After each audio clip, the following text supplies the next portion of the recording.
الحمد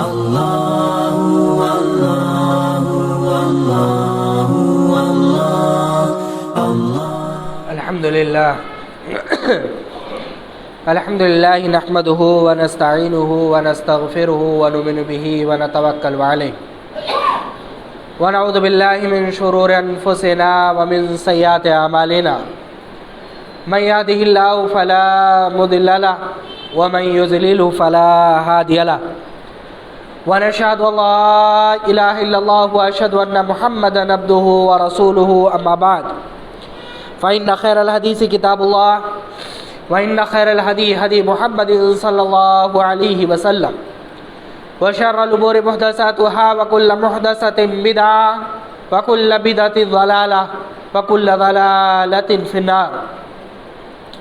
أعوذ بالله من الشيطان الرجيم. بسم الله الرحمن الرحيم. يا أيها الناس اتقوا ربكم الذي خلقكم من نفس واحدة وخلق منها زوجها وبث منهما رجالا كثيرا ونساء واتقوا الله الذي تساءلون به والأرحام إن الله كان عليكم رقيبا.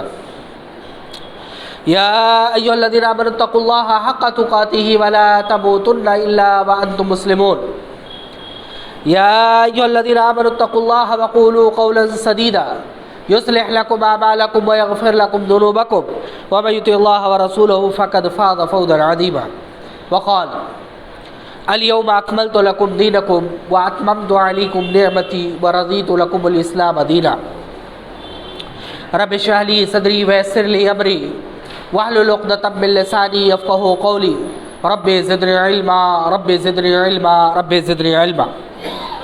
محترم حاضرین جمعہ، تمام قسم کی تعریف، توصیف، کبریائی، بڑائی، بزرگی، عظمت، حمد و ثنا، تحمید، تحلیل، تکبیر، سب کچھ اللہ رب العالمین کے لیے لائق اور زیبا ہے، جس نے اس دنیا فانی کے اندر ہمیں پیدا کیا، ہماری ضروریات کی چیزیں مہیا کی. بعد درود و سلام نازل ہوا انبیاء کرام کے سلسلے، بالخصوص نبی آخر الزمان محمد بن عبداللہ خاتم النبیین صلی اللہ علیہ وسلم پر. پروردگار ہمیں آپ کے جھنڈے کے نیچے قیامت کے دن جمع ہونا نصیب فرمائے اور آپ صلی اللہ علیہ وسلم کی شفاعت بھی نصیب فرمائے، آمین. حضرات،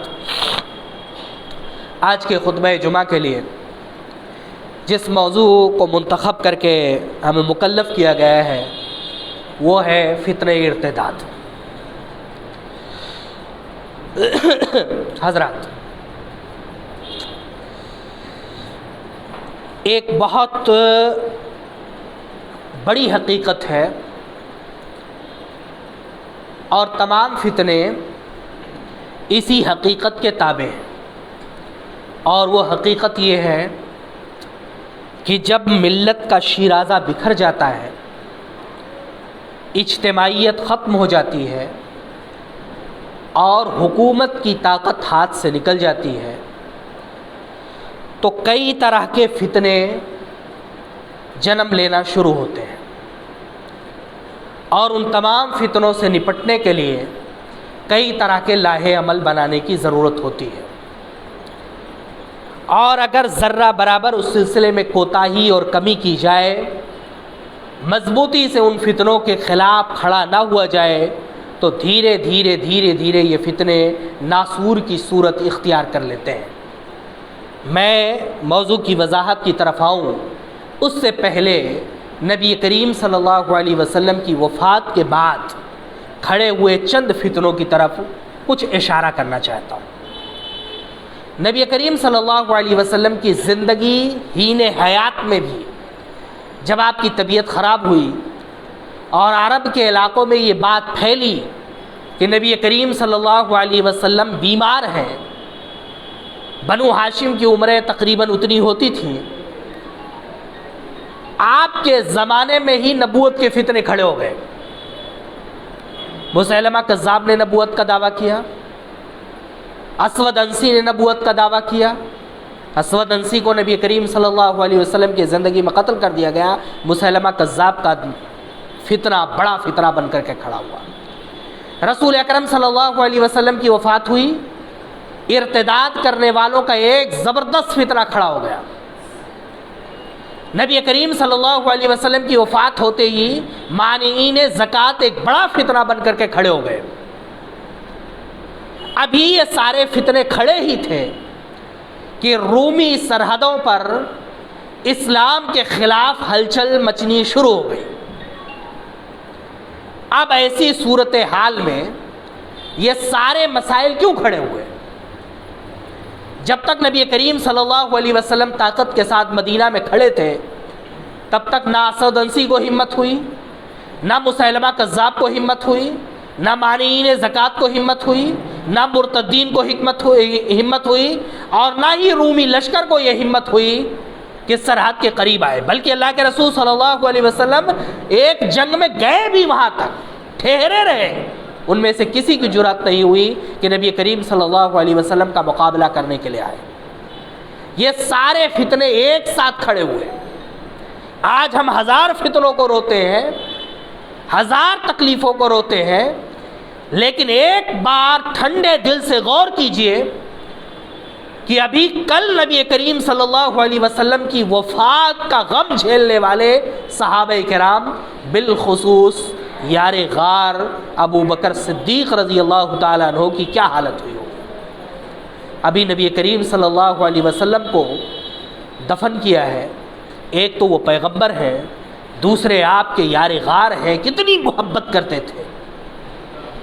ہجرت کے راستے میں یا سفر میں کبھی دائیں آ رہے، کبھی بائیں آ رہے، کبھی آگے آ رہے، کبھی پیچھے آ رہے۔ اللہ کے رسول صلی اللہ علیہ وسلم نے کہا ابو بکر یہ چلنے کا کیا طریقہ ہے؟ کہا رسول اکرم صلی اللہ علیہ وسلم میرے دل میں مختلف طرح کے خدشے آتے ہیں، اگر مجھے لگتا ہے کہ ہو سکتا ہے تیر دائیں سے آئے تو میں دائیں ہو جاتا ہوں، تیر بائیں سے آ سکتا ہے تو میں بائیں ہو جاتا ہوں، آگے سے تیر آئے گا تو آگے ہو جاتا ہوں، پیچھے سے تیر آئے گا تو پیچھے ہو جاتا ہوں، کیونکہ تیر جو لگے وہ مجھے لگے، آپ محفوظ رہیں۔ وہ ابو بکر صدیق رضی اللہ تعالیٰ عنہ کتنی مصیبت میں مبتلا ہوئے، لیکن 2.5 سال بھی نہیں لگے ان کی وفات کو، اور تمام فتنوں کا قلعہ کما ہی نہیں کیا، بلکہ ایران کے خلاف بھی جنگ چھیڑنے کی طاقت میں آ گئے، اور روم کو بھی پیچھے ڈھکیلنے کی طاقت میں آ گئے، اور تمام جزیرۃ العرب کو شانت کر دیا، تمام فتنوں کا گلا دبا دیا۔ سیرت ابو بکر صدیق رضی اللہ تعالیٰ عنہ کے ان تمام پہلوؤں میں غور کیجئے۔ میں نے بہت غور کیا اس موضوع پر، ایک نقطہ میرے سمجھ میں آیا ہے، وہ میں آپ کو بتانا چاہتا ہوں، اور ان تمام فتنوں کو روکنے کے لیے یہی ایک نقطہ مضبوط ترین نقطہ ہے۔ جب بھی آپ کمزور پڑیں گے، ایمانی طور پر کمزور پڑیں گے، طاقت کے اعتبار سے کمزور پڑیں گے، تب فتنے مقدر بن کر کے کھڑے ہو جائیں گے، تمام راستے روکیں گے، اور اس کے لیے صرف ایک راستہ ہے۔ جب تمام فتنے کھڑے ہو گئے، مسیلمہ بن کذاب کا فتنہ کھڑا ہے، مانعین زکوٰۃ کا فتنہ کھڑا ہے، منکرین حدیث کا، منکرین زکوٰۃ کا فتنہ کھڑا ہے، اسامہ بن زید رضی اللہ تعالیٰ عنہ کا لشکر مدینہ کے باہر انتظار کر رہا ہے روم سے جنگ کرنے کے لیے۔ نبی کریم صلی اللہ علیہ وسلم جب یہ دنیا چھوڑ کر کے گئے تو یہ حالات تھے۔ مسیلمہ کذاب کا ایک بڑا لشکر کھڑا تھا، مانعین زکوٰۃ مضبوطی کے ساتھ اکٹھا ہو رہے تھے، مرتدین کا ایک بڑا فتنہ تھا، رومی سرحد غیر محفوظ ہے۔ ابو بکر صدیق رضی اللہ تعالیٰ عنہ نبی کریم صلی اللہ علیہ وسلم کی خلافت سنبھالے ہیں، اور حضرت اسامہ کا لشکر مدینہ کے باہر حکم کا منتظر ہے۔ اب آپ غور کیجئے، تمام صحابہ ابو بکر صدیق رضی اللہ تعالیٰ عنہ کے پاس آئے، بشمول عمر بن خطاب رضی اللہ تعالیٰ عنہ کے، اور کہا امیر المومنین اس وقت مدینہ کے اندر جزیرۃ العرب میں، اسلامی ریاست میں انتہائی ہلچل مچا ہوا ہے، انتہائی ہلچل مچا ہوا ہے۔ آپ کچھ مدت کے لیے اسامہ کے لشکر کو روک لیجئے، ہمارے پاس جمع پوجی جو لشکر ہے وہ جمع پوجی کل لشکر اسامہ کا لشکر ہے، اگر یہ لشکر بھی روم سے لڑنے کے لیے چلا گیا تو اسلامی ریاست کا دارالخلافہ غیر محفوظ ہو جائے گا، کیسے بچائیں گے اسے؟ آپ اس لشکر کو ہر صورت میں روک لیجئے، جب یہ سارے اندرونی داخلی فتنے ختم ہو جائیں گے تو ہم اسامہ کی لشکر کو بھیج دیں گے۔ ابو بکر صدیق رضی اللہ تعالیٰ عنہ نے اس وقت ایک تاریخی جملہ کہا، اور انہوں نے کہا کہ جس لشکر کا علم مرز الموت میں پیغمبر نے اپنے ہاتھ سے بنایا ہو، جس کمانڈر کو رسول اکرم صلی اللہ علیہ وسلم نے بذات خود چنا ہو، جسے بھیجنے کے لیے آپ بیماری میں بار بار پوچھ رہے ہو، میں کون ہوتا ہوں اس لشکر کو روکنے والا؟ میں نبی کریم صلی اللہ علیہ وسلم کے حکم کی مخالفت نہیں کر سکتا۔ آپ مدینہ کی ریاست کی بات کرتے ہیں، اگر میں مدینہ میں تنہا بچوں اور کتے اور بھیڑیے مجھے نوچ کھائیں تب بھی میں اسامہ کے لشکر کو نہیں روک سکتا ہوں، کیونکہ یہ لشکر بھیجا ہے نبی کریم صلی اللہ علیہ وسلم نے، کیونکہ یہ لشکر بھیجا ہے، کیونکہ اس لشکر کا علم بنایا ہے نبی کریم صلی اللہ علیہ وسلم نے، کیونکہ اس لشکر کے کمانڈر کو متعین کیا ہے اللہ کے رسول صلی اللہ علیہ وسلم نے، کیونکہ اس لشکر کے لشکریوں کی ترتیب دی ہے نبی کریم صلی اللہ علیہ وسلم نے۔ مدینہ میں تنہا اور اکیلا بچ جاؤں اور بھیڑیے اور کتے مجھے نوچ کھائیں تب بھی میں رسول اکرم صلی اللہ علیہ وسلم کے حکم کی مخالفت نہیں کر سکتا ہوں، اور ہر صورت اور ہر حالت میں اسامہ کے لشکر کو بھیجنا پڑے گا۔ لشکر بھیج دیا گیا، اور 2.5 سال میں پوری اشانتی کو، پورے فتنے کو، پورے ہلچل کو ختم کر کے ایک مضبوط ترین اسلامی ریاست کھڑی کی۔ اب آپ سوچ رہے ہوں کہ میں نے یہ واقعہ فتنے ارتداد کے موضوع پر آپ کو کیوں سنایا؟ اس لیے سنایا، اس لیے بتایا، یہ غور کرنے کے لیے آپ کو بتایا کہ انہوں نے اسلامی ریاست کی بقا پر فرمان نبی کو مقدم رکھا، انہوں نے ریاست مدینہ کی حفاظت پر فرمان نبی کو مقدم رکھا، انہوں نے تمام تر مصلحتوں پر فرمان نبی کو مقدم رکھا، انہوں نے تمام خدشات پر فرمان نبی کو مقدم رکھا، انہوں نے اپنے ذات پر فرمان نبی کو مقدم رکھا، انہوں نے یک طرفہ صحابہ کی رائے پر فرمان نبی کو مقدم رکھا، سب ایک طرف چلے گئے۔ انہوں نے تمام طرح کے مفادات پر فرمان نبی کے صلی اللہ علیہ وسلم کو مقدم رکھا، اور اس کا نتیجہ یہ نکلا کہ اللہ رب العالمین کی مدد آئی اور سب کچھ ختم ہو گیا۔ آج حالات ہمارے کمزور ہوئے ہیں، یہ فطرت ہے۔ نبی کریم صلی اللہ علیہ وسلم کو قرآن نے صاف طریقے سے بتایا ہے، وقالت الاعراب آمنا، اعرابی آپ کے پاس دیہاتی لوگ آ کر کے کہتے ہیں کہ ہم ایمان لائے، ان سے کہیے ایمان نہیں لائے ہیں، وہ مومن ہو گئے ہیں، وہ ایمان نہیں لائے ہیں بلکہ وہ اسلام قبول کر لیا ہے۔ قولوا اسلمنا، کہو ہم اسلام لے آئے، مطیع اور فرما بردار ہو گئے۔ جب کوئی ملت مضبوطی کے ساتھ طاقت میں آتی ہے تو اس طاقت کا فائدہ اٹھانے کے لیے ہزاروں لوگ اس کے ساتھ جڑ جاتے ہیں، اور جب وہ کمزور پڑتی ہے تو ایسے کمزور دل لوگ وہاں سے نکل کر کے بھاگنے لگتے ہیں۔ یہ فتنے ہمیشہ اور ہر صورت میں ہوئے ہیں، جب جب بظاہر مسلمان کمزور ہوئے ہیں تو اس طرح کے فتنے کھڑے کیے گئے ہیں۔ بعض لوگ نکل کر کے گئے ہیں، بعض فتنے چالاکی کے ساتھ کھڑے کر کے مسلمانوں کو ذہنی طور پر کمزور کرنے کی کوششیں بھی کی جاتی ہیں، لیکن ان سب کا ایک علاج ہے، اور اس علاج کا نام ہے کتاب و سنت پر جم جانا، اپنے تمام ذاتی مفادات پر کتاب و سنت کے مفاد کو مقدم رکھنا۔ ہم نے کن کن معاملات میں نبی کریم صلی اللہ علیہ وسلم اور کتاب و سنت کے مفادات کو مقدم رکھا، اپنے مفادات کو پیچھے کر دیا۔ میں نے بارہا کہا ہے کہ جہاں بھی اسلام کا اور ہمارے ذاتی مفاد کا ٹکراؤ ہوتا ہے وہاں اسلام ہی ہارتا ہے، ہمارے اپنے ذاتی مفادات کبھی نہیں ہارتے۔ اگر کسی نے سمجھایا آپ کی تجارت کا طریقہ غیر شرعی ہے اور آدمی کے اندر ایمان ہے، رات بھر دونوں میں جنگ ہوتی ہے، ایک دل کہتا ہے کہ نفع چھوڑ دیں، پھر تھوڑی دیر کے بعد کہتا ہے نفع چھوڑ دیں گے، بال بچے کہاں جائیں گے، اور پھر آخر میں صبح فیصلہ کرتا ہے کہ چلو مفتی کا فتویٰ چھوڑ دیتے ہیں، دیکھا جائے گا۔ اگر ایسے ہی ابو بکر صدیق رضی اللہ تعالیٰ عنہ نے کیا ہوتا ذاتی مفادات کو مقدم کیا ہوتا، خدشات کو مقدم کیا ہوتا، آپ بتائیے کیا ہوتا؟ اپنی بچیوں کو سب سے زبردست فتنہ جس کے لیے ہم رو رہے ہیں وہ کیا ہے؟ لڑکیوں کے ارتداد کا ہے۔ لڑکیوں کو تعلیم دلانا بہت ضروری ہے، لیکن جب بھی ہمارے ذہن و دماغ میں لڑکیوں کے تعلق سے خیالات آتے ہیں، بچوں کے تعلق سے خیال آتے ہیں، لڑکیاں ہی کیوں، لڑکے کم گڑبڑ ہو رہے ہیں، جب بھی ہمارے ذہن و دماغ میں خیالات آتے ہیں تو ایک طرف اسلام کا مفاد ہوتا ہے، ایک طرف ذاتی مفاد ہوتا ہے۔ ہم زندگی میں کتنی بار نبی کریم صلی اللہ علیہ وسلم کے بتائے ہوئے مفاد کو مقدم کر کے اپنے مفادات کو پیچھے کر لیتے ہیں۔ جب یہ فتنوں کی شروعات ہوتی ہے تو مسلمانوں میں سے کتنے مسلمان ہیں جو اپنے بال بچوں پر خصوصی طور پر نظر رکھتے ہیں؟ کتنے لوگ ہیں جو نظر رکھتے ہیں؟ کتنے لوگ ہیں جو دھیان رکھتے ہیں؟ بچے کی گڑبڑیوں پر، کم عمری میں جھوٹ بولنے پر، غلط کرنے پر، گھومنے پر، اس کے دوستوں کے ساتھ جانے پر، اس کے ادھر ادھر جانے پر، مسجد میں نماز پڑھنے نہ آنے کے لیے اس کے اندر غیر اخلاقی حرکتیں دیکھنے کے بعد کتنے لوگ غور کرتے ہیں؟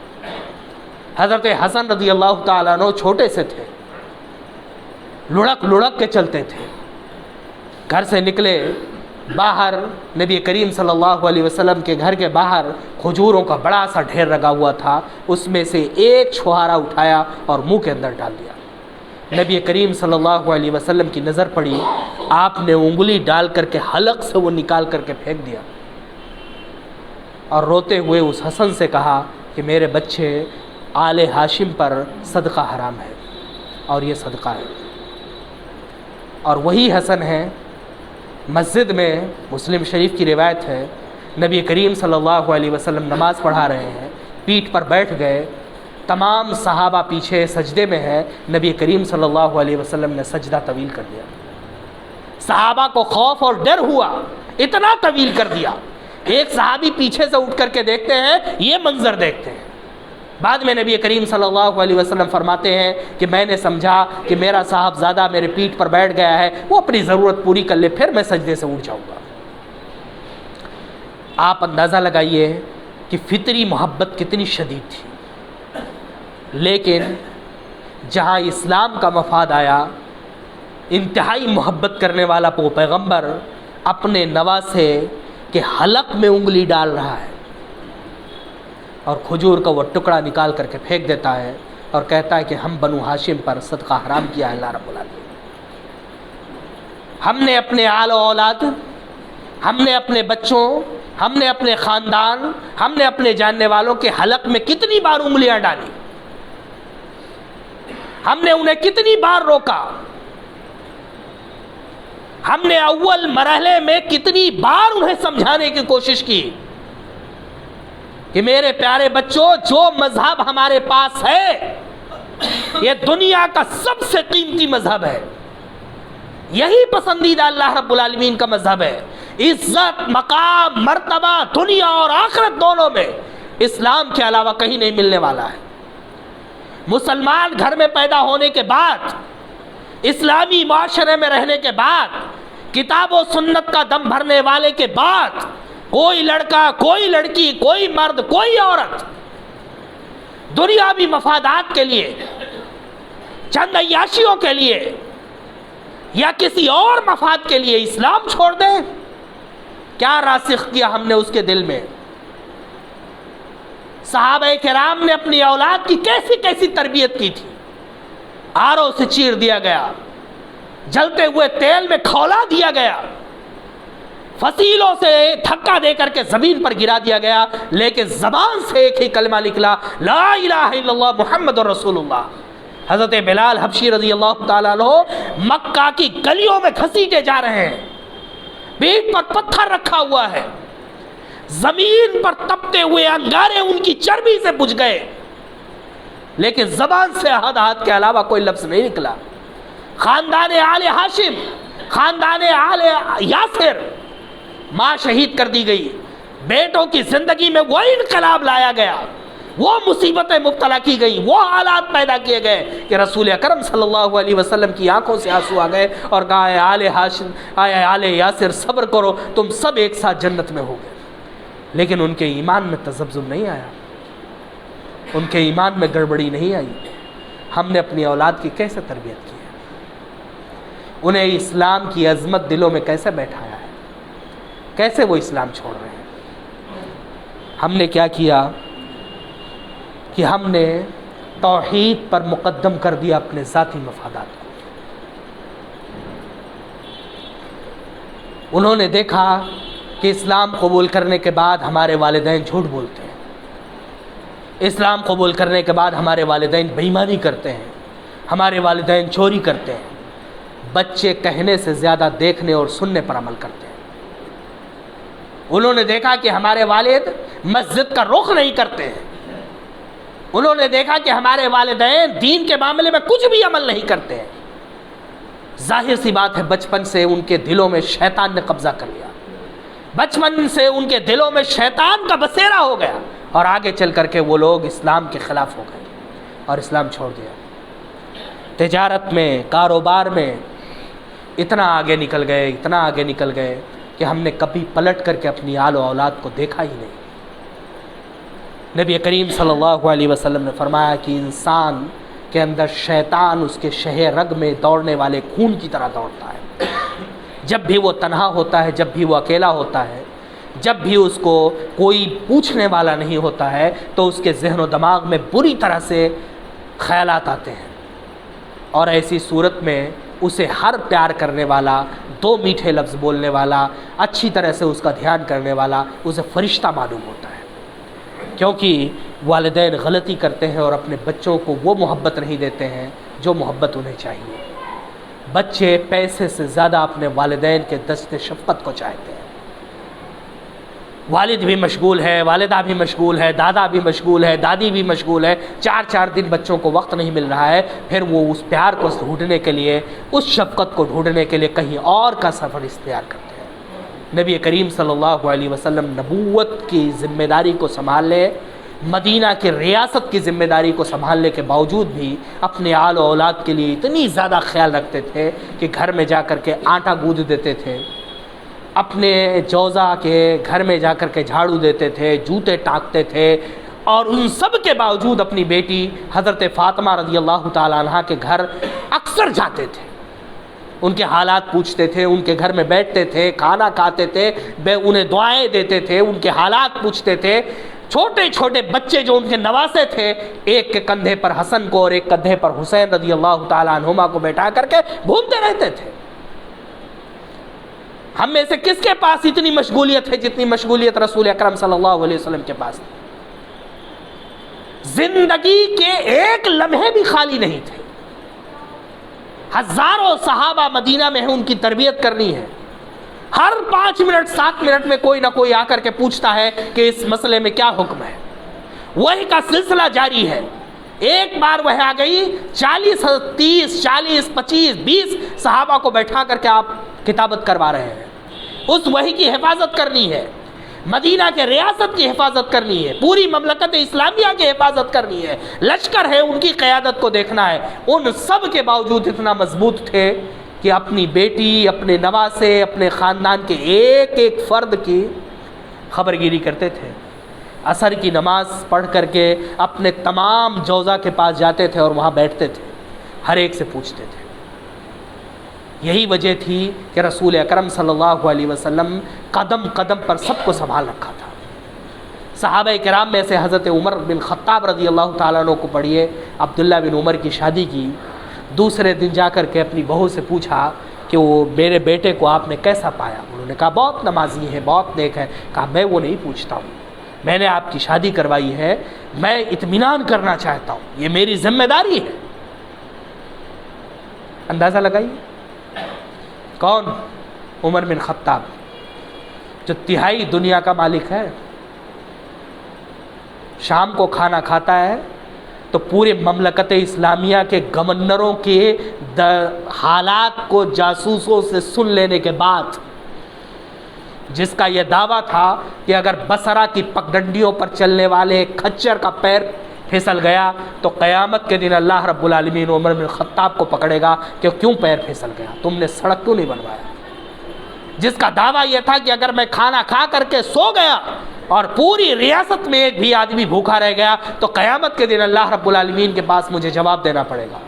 وہ اپنے صحابی بیٹے کے جوزہ سے جا کر کے سوال کرتا ہے کہ کسی طرح کی کوئی پریشانی تو نہیں ہے۔ ہم نے اپنی آل و اولاد کو وقت دینا بند کر دیا ہے، ان کا خیال رکھنا بند کر دیا ہے، انہیں محبت کرنا بند کر دیا ہے۔ زندگی میں سب کچھ یہیں چھوٹ جائے گا۔ جن بچوں کے لیے کما رہے ہیں، جن بچوں کے لیے زندگی کھپا رہے ہیں، ان بچوں سے ہمارے مرنے کے بعد اگر کچھ ملنے والا ہے ہمارے حصے میں تو ایک ہی چیز ہے، ان کا صالح ہونا۔ اگر ہم نے انہیں کروڑوں اور اربوں کی دولت دے دی، انہیں مقام اور درجہ دے دیا، انہیں اعلیٰ سے اعلیٰ درجہ دے دیا، اور اگر انہیں نیک نہیں بنایا تو ہمارے نام اعمال میں کچھ نہیں آنے والا ہے، بلکہ ان کی غلطیاں اور کوتاہیاں اگر ہماری وجہ سے ہوئی ہیں تو ہمارے نام اعمال پر اور سیاہی چڑھے گی۔ نبی کریم صلی اللہ علیہ وسلم نے فرمایا کہ اذا مات انسان انقطع عنہ عملہ، جب کسی آدمی کی وفات ہو جاتی ہے تو اس کا نام اعمال بند ہو جاتا ہے سوائے تین کے: صدقہ جاریہ، صالح اولاد، یا کوئی نیک کام۔ صالح اولاد، ہم نے پوری زندگی گنوا دی، پوری زندگی لگا دی انہیں بڑا بنانے میں، انہیں مقام دینے میں، اور صالح بنانا بھول گئے۔ جو کروڑوں کی دولت ہم چھوڑ کر کے گئے، اگر وہ صالح نہیں ہے تو ان میں سے 20 روپے بھی آپ کے لیے خرچ نہیں کرے گا، اور اگر آپ نے اسے بہت بڑا نہیں بنایا، صالح اور نیک بنا دیا، تو اپنی دولت کا ایک حصہ وہ ضرور بالضرور اپنے والدین کے لیے خرچ کرے گا، اور یہ جا کر کے نامہ اعمال میں آپ کے لیے بہتری کا ذریعہ بنے گا۔ جب بھی ہاتھ اٹھائے گا اللہ رب العالمین کے دربار میں اپنے لیے، جب بھی سجدہ ریز ہوگا اپنے لیے، جب بھی اللہ رب العالمین کے سامنے گڑ گڑائے گا اپنے لیے، تو ان دعاؤں میں آپ کو بھی شامل رکھے گا، اور پھر ایسی صورت میں مرنے کے بعد بھی آپ کے لیے نامہ اعمال کا دروازہ کھلا رہے گا، بڑھتا رہے گا۔ لیکن اگر آپ دنیا کمانے میں، دنیا میں آگے بڑھنے کے لیے ہم نے کیا کیا، اسے ایسے ہی لگائے رکھا، تو پھر یہ سمجھ لیجئے کہ مرنے کے بعد ہمارے ہاتھ کچھ نہیں آنے والا ہے۔ ساری دولتیں اس کے ہاتھ میں ہوں گی، اور اس میں سے سوائے کفن کے ہمیں کچھ نہیں ملنے والا ہے، اور وہ کفن بھی ہمارے اپنے پیسے کا کمایا ہوا ہوگا، کیونکہ آدمی کے مرنے کے بعد اس کی جائیداد میں سے جو سب سے پہلا حصہ بانٹ کر کے نکالا جاتا ہے، اس کے کفن دفن کا انتظام ہوتا ہے۔ جو کفن لے کر کے جائیں گے وہ بھی ہمارے اپنے پیسے کا ہوگا، بعد میں کیا ملے گا۔ لہٰذا اپنی اولاد کو اولاً موحد بنائیے، دھیان کیجئے کہ اس کی توحید میں گڑبڑی نہ ہو، اور جس کی توحید پختہ ہو جائے، جس کے دل میں توحید مضبوطی سے جم جائے، اسے دنیا کی کوئی طاقت گمراہ نہیں کر سکتی ہے۔ اللہ کے رسول صلی اللہ علیہ وسلم نے فرمایا، قل آمنت باللہ ثم استقم، کہو میں اللہ پر ایمان لایا اور پھر اسی پر جم جاؤ، چاہے تمہیں قتل کر دیا جائے اور جلا دیا جائے، اسے پیچھے مت ہٹو۔ آمنت باللہ اگر ہمارے دلوں میں مضبوطی کے ساتھ جم گیا، ہم نے اپنے آل و اولاد کے دلوں میں آمنت باللہ کو جما دیا، تو دنیا کی تمام آندھیاں، دنیا کے تمام طوفان اسے ہلا نہیں سکتے۔ لیکن اگر ایمان میں، توحید میں ہم نے کمی چھوڑ دی تو دنیا کی ایک معمولی جنبش بھی اسے ہلا سکتی ہے۔ اگر ہم نے اس کے دل میں بٹھا دیا کہ پروردگار کا خاص عطیہ ہے دین اسلام، مرنے کے بعد اور زندگی میں ہی دنیا میں اگر دین اسلام کو نہیں اپنایا تو کوئی فائدہ ہونے والا نہیں ہے، تو پھر اس کے دل سے ایمان نہیں نکل سکتا ہے۔ اور اس کے ساتھ ساتھ اپنی اولاد کو زیادہ سے زیادہ وقت دیں، انہیں دینی مسئلے کے لیے تیار کریں، انہیں مسجدوں میں لے کر کے آئیں۔ جب گھر سے نکلیں تو اپنے چھوٹے چھوٹے بچوں کا ہاتھ پکڑ کر کے انہیں مسجدوں میں لائیں، ضرور انہیں مسجدوں میں لا کر کے بیٹھائیں۔ رسول اکرم صلی اللہ علیہ وسلم کے زمانے میں چھوٹے چھوٹے بچوں کو مائیں لاتی تھی، مسجد میں پیچھے رکھے رہتی تھی۔ نبی کریم صلی اللہ علیہ وسلم ان بچوں کے رونے کی وجہ سے نماز میں تخفیف کر دیا کرتے تھے، سورتیں کم کم پڑھتے تھے، قرأت کم کر دیا کرتے تھے کہ بچے رو رہے ہیں۔ جب بھی آپ مسجد میں آئے تو اپنے بچوں کو ضرور لائیں، یقینی بنائیں کہ وہ خطبے سن رہے ہیں۔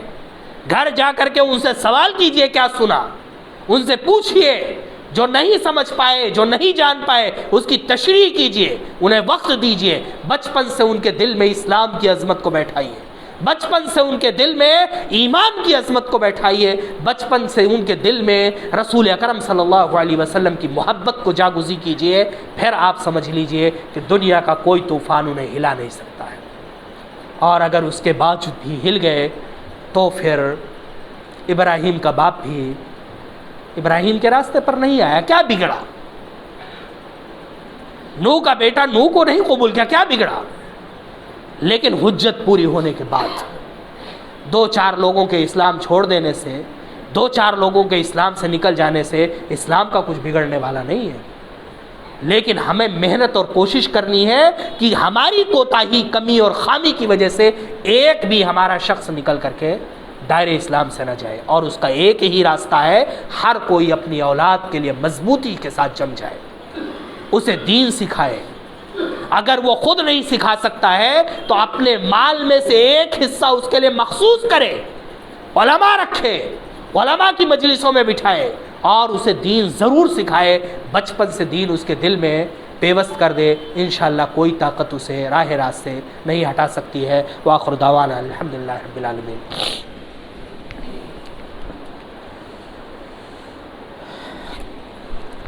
الحمدللہ نحمده ونستعینه ونستغفره ونؤمن به ونتوکل علیہ ونعوذ باللہ من شرور انفسنا ومن سیئات اعمالنا من يهده الله فلا مضل له ومن يضلل فلا هادي له ونشهد ان لا اله الا الله واشهد ان محمدا عبده ورسوله اما بعد۔ حضرات، بالخصوص اللہ رب العالمین نے جنہیں بیٹیوں کی نعمت سے نوازا ہے وہ بہت خوش قسمت ہیں۔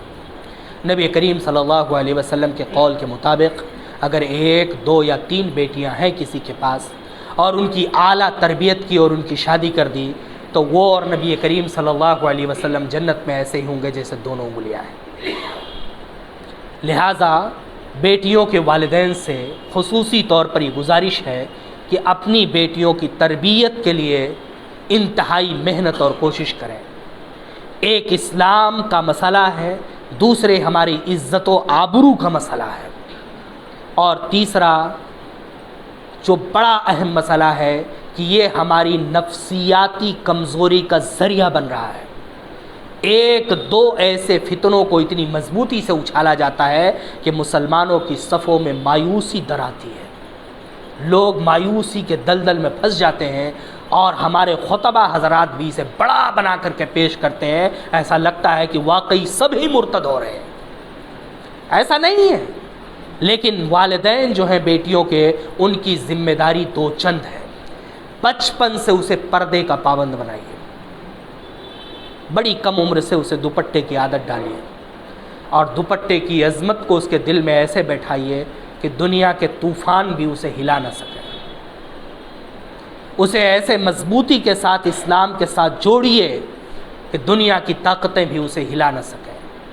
اسے عائشہ کی سیرت پڑھائیے، اسے خدیجہ کی سیرت پڑھائیے، اسے بتائیے حفصہ کے بارے میں، اسے بتائیے صفیہ کے بارے میں کہ غیر دین اسلام سے نکل کر کے آئیں یہودیت سے، اور اسلام اپنانے کے نتیجے میں انہیں کیا ملا کہ ایک یہودی کی بیوی اور یہودی کی بیٹی ہونے کے باوجود امہات المومنین میں سے ہو گئی۔ آج ہم انہیں پوری امت اپنی ماں مانتی ہے۔ کس لیے؟ دین کے لیے، اسلام کی وجہ سے۔ انہیں بتائیے کہ حبشہ سے چل کر کے آنے والی ایک لونڈی اسلام کی وجہ سے، رسول اکرم صلی اللہ علیہ وسلم کی محبت کی وجہ سے، ایک لونڈی امہات المومنین میں سے ہے۔ جب ہم نام لیتے ہیں تو کہتے ہیں ام المومنین ماریہ قبطیہ رضی اللہ تعالی عنہ۔ بتائیے کہ یہ اسلام کی وجہ سے ہوا، اور یہ بھی بتائیے کہ دائرے اسلام سے جو لوگ نکل گئے ان کا انجام کیا ہوا، یہ سب بتائیے، اور انہیں بچپن سے دین اسلام کے لیے تیار کیجیے، انہیں مسجدوں میں لائیے، ان کی دینی تعلیم کا انتظام کیجیے، انہیں قرآن پڑھائیے، انہیں حدیث پڑھائیے، بالخصوص وہ ابواب جو عورتوں کے حقوق کے بارے میں ہے وہ پڑھائیے، اور سب سے بڑا کام یہ کیجیے جو 1-2 منٹ شاید زیادہ ہو جائے میں معذرت چاہتا ہوں، سب سے بڑا کام یہ کیجئے کہ ہمارے ذہن و دماغ میں انسانی فطرت کے ناطے بیٹوں اور بیٹیوں میں تفریق کا جو بھوت سوار ہے اسے اول دن نکال کر کے پھینک دیجئے۔ شریعت اسلامیہ نے جہاں جہاں دونوں میں تفریق کی ہے اس کی بنیادی وجوہات ہے، میں آگے خطبوں میں انشاءاللہ اسے بیان کروں گا۔ محبت میں، شفقت میں، تحفے میں، ہدیے میں بیٹے کے برابر ہیں وہ، بلکہ کئی ایک معنوں میں وہ بیٹے سے زیادہ مستحق ہے۔ آج نبی کریم صلی اللہ علیہ وسلم کی پوری نسل دنیا میں جو باقی ہے وہ بیٹوں سے نہیں ہے، بیٹیوں سے ہے۔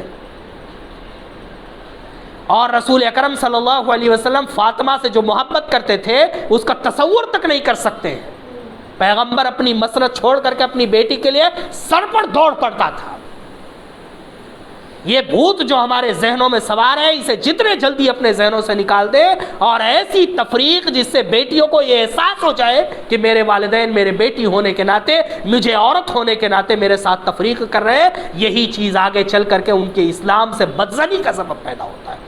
اسلام نے تفریق کا حکم نہیں دیا ہے، یہ ہمارا اپنا پیدا کیا ہوا ہے، لہٰذا ہمیں اپنے ذہنوں سے یہ فتنہ نکال دینا چاہیے۔ انہیں بھی وہی اہمیت دیجیے، وہی پیار کیجیے، تحفے اور ہدیے میں بھی انہیں اسی طریقے سے شامل رکھیے۔ اللہ رب العالمین ہمیں کہنے سننے سے زیادہ عمل کرنے کی توفیق دے۔ پروردگار ہمیں دین اسلام کے لیے مخلص بنا، دین اسلام کے لیے عمل کرنے اور کوشش کرنے کی توفیق دے۔ اللہ رب العالمین ہمیں ہمت دے، حوصلہ دے، توفیق دے کہ ہم اپنے بزرگوں کی وراثتوں کی حفاظت کر سکیں۔ پروردگار ہمیں ہمت دے، حوصلہ دے اور توفیق دے کہ ہم اپنے آئندہ آنے والی نسلوں کو دین کے لیے مخلص بنا سکیں، اسلام کے لیے مخلص بنا سکیں اور انہیں بچا کر کے دین اسلام پر قائم رکھ سکیں۔ اللہ رب العالمین ہم میں جو بیمار ہیں انہیں شفاء کلی عطا فرما۔ اللہ رب العالمین ہم میں جو انتقال کر گئے ان کی قبروں کو نور سے بھر دے، انہیں جنت الفردوس میں اعلیٰ سے اعلیٰ مقام دے۔ اللہ رب العالمین ہمیں جب تک اس دنیا میں زندہ رکھ، ایمان اور اسلام پر زندہ رکھ، جب ہمارا خاتمہ ہو پروردگار تو دین پر، ایمان پر اور اسلام پر ہو۔ وآخر دعوانا الحمدللہ رب العالمین۔ اللہم صلی علی محمد وعلی آل محمد کما صلیت علی ابراہیم وعلی آل ابراہیم انک حمید مجید۔ اللہم بارک علی محمد وعلی آل محمد کما بارکت علی ابراہیم وعلی آل ابراہیم انک حمید مجید۔ ان اللہ یامرکم بالعدل والاحسان وایتاء ذی القربی وینہی عن الفحشاء والمنکر والبغی یعظکم لعلکم تذکرون۔ اذکروا اللہ یذکرکم واستجب لکم ولذکر اللہ تعالی واولی واجل واتم واکبر۔